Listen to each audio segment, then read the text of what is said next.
I'm going to start this video out by showing you how I found Sloopy. I had this bed made, tightly made, with the pillows on top so that she could not do this. And she weaseled her way in, and this is how I found her. And her nose is sticking out.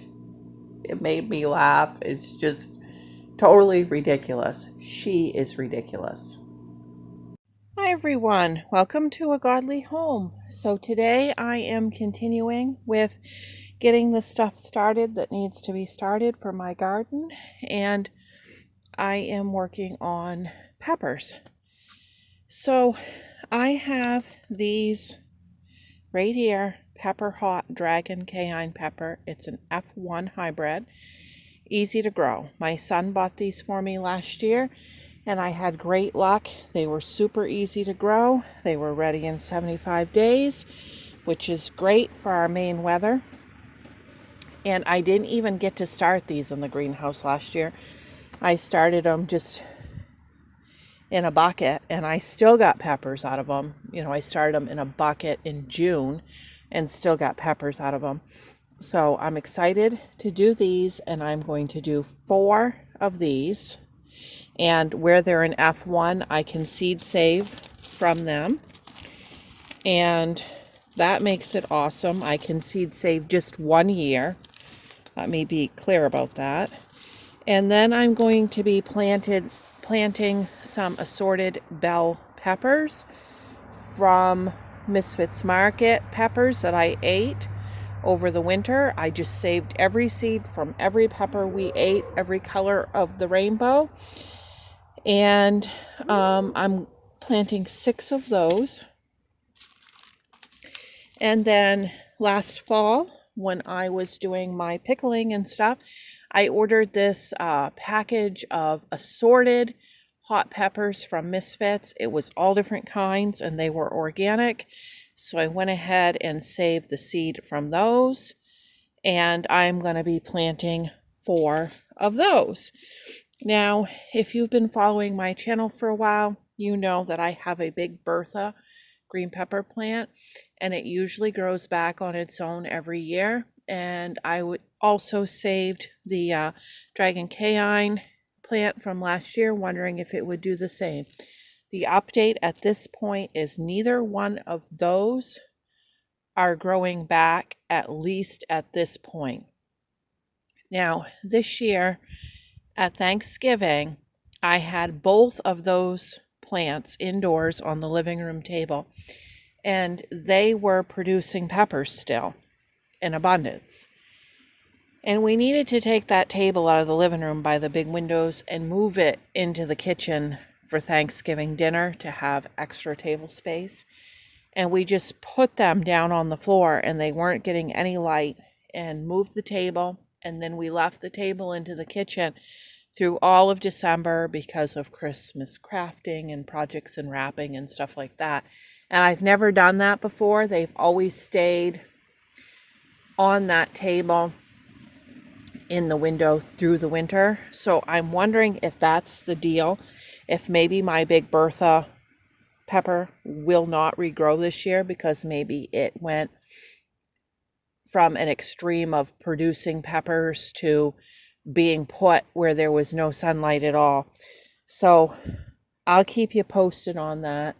And of course, the cayenne one was an experiment. That one was a first year plant. It had never regrown. All right, so that is what I am working on, and I will keep showing you as I go. Okay, so it's filling up pretty fast. I got the peppers done. The only other thing that I'm going to start is some of the flowers, and I'm going to wait until Thursday night when my friend from What Is an Art comes over, and I'm going to start some flowers, and she's going to start some flowers, and we'll put them in there, and then that'll be a full greenhouse. And it's been just one day, and already the stuff's looking a little dry. So I'm just going to go along and get everything watered in good shape.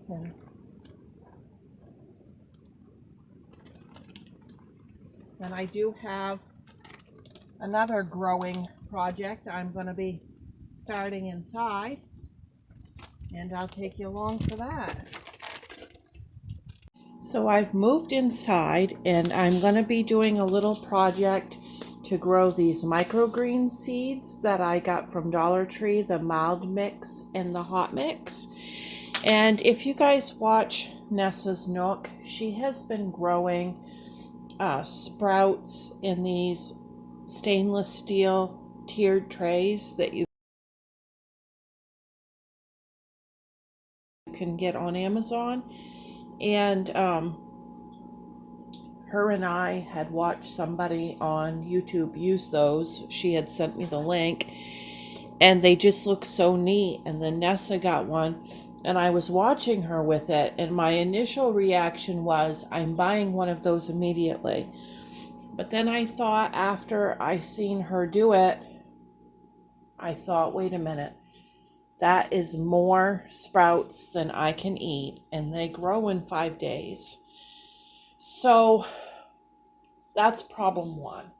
Then problem two was, where would I put it on the counter? I don't have a lot of counter space. And then the third thing I thought of is, it's quite a bit of money. I think the tray was like $40, and I'm not opposed to spending $40. But you guys who have been watching my channel for a while, you know how I am. I like to go as cheap as I can on things, I guess is the best way to put it, and still have it be effective. So this is just an experiment. I will give you the update. But what I have done is I have cut the cover off of 3 egg cartons. So I have 3 pieces. Okay, and what I'm going to do is a solid piece will go down like this, and I'm going to put water in it. Then the next piece I've poked holes all through. And what I did is, while I was watching TV, I just took a straight pin and I poked it everywhere just to kind of texturize it and give it some grip. And then I took one of my sharp kitchen knives, and every once in a while I poked it through one of the pinholes and made a good size hole. And then I tested it with water to make sure the water would drain out. And so I'm going to put that one down in on that one. Then I got some nice paper towel here of good quality. And these are cut the exact same size as an egg carton. And I'm going to fold it over like so. And I'm going to put that down in there and let it get wet. And now I'm going to spread my seeds, half here, half here. The mild and the hot.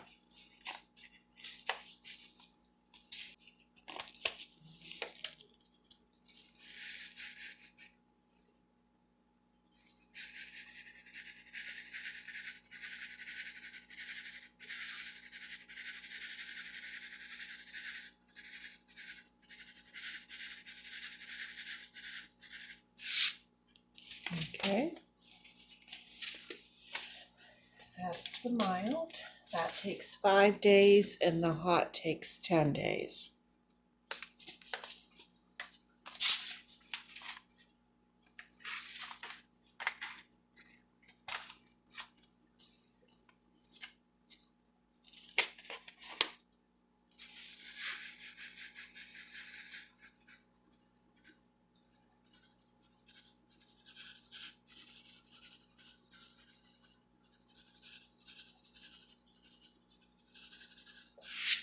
All right.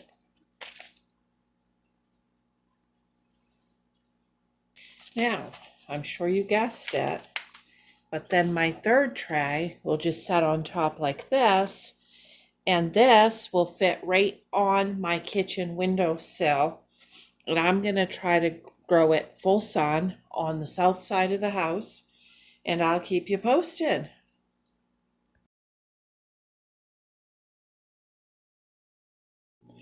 Okay, so let's talk about the AeroGarden. You're seeing me at every table here, outside and the two inside tables, working on this stuff. It's kind of funny. I'm all over the place. Okay, so this is the tomato plant I planted, and I've been eating tomatoes off of it, and as you can see, there's some ripe ones there. And we had all the lettuce, and we ate that. I'm just cleaning up any old dry debris here before I replant. You will see that's mustard, and those mustard greens were so good. Like my favorite out of any that I grew, out of any of the greens. And so that is what that's done. And I'm waiting for it to go to seed so I can get the seed off of it. Okay, so I've got my celery I need to repot and some oregano that I need to repot.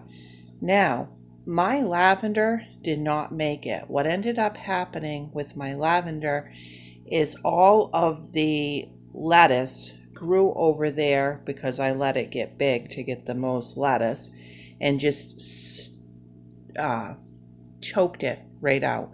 So I still don't have lavender. I got to try that again. But mostly what I'm going to be doing here is I'm going to be planting it with spinach. My husband said he would really like to have some fresh spinach for his sandwiches. So I had my fun with it, and now it's his turn to have something out of it that he's really looking forward to.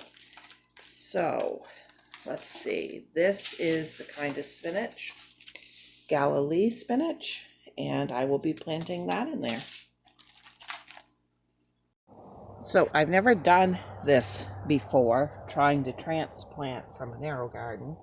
I have no idea if this is going to work. It's 100% experimental.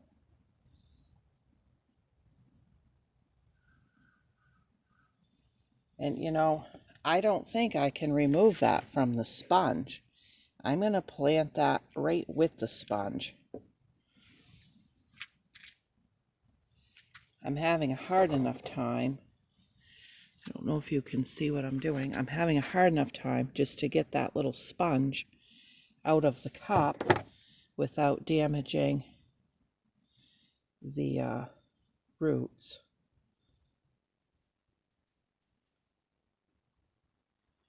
Very carefully.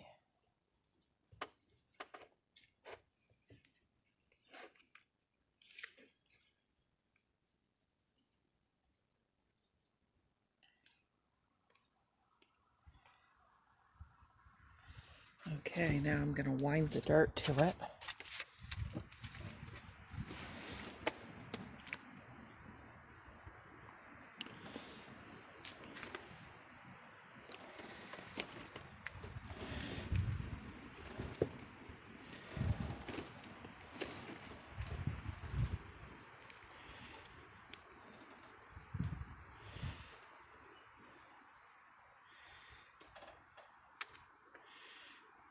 And we will see what happens with this.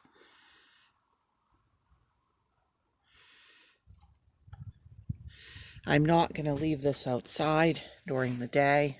I mean, it's going to be quite a shock just going from the garden to this. I'm going to bring this in the living room at the table with my other plants by the big windows. And then if this survives the transplant, I'll start getting it climatized a little bit, bringing it outside a little bit at a time. And I got to give this a little water. So I guess I'm not going to stake it. I think I'm going to see if it will lift itself towards the light of the window, and then we'll take it from there. So as I was trying to tie up that mustard plant to let it go to seed, I realized the seed was there. It's just so tiny I couldn't see it, and the flowers felt dry. So I've put them in this little fruit cup, and I'll put them in the window, and then I'm hoping I will be able to, once it's dried out better, sort that seed. It's just so tiny my eyes will barely pick it up. Okay, so I like to tell you everything that went wrong too, so that we can learn together.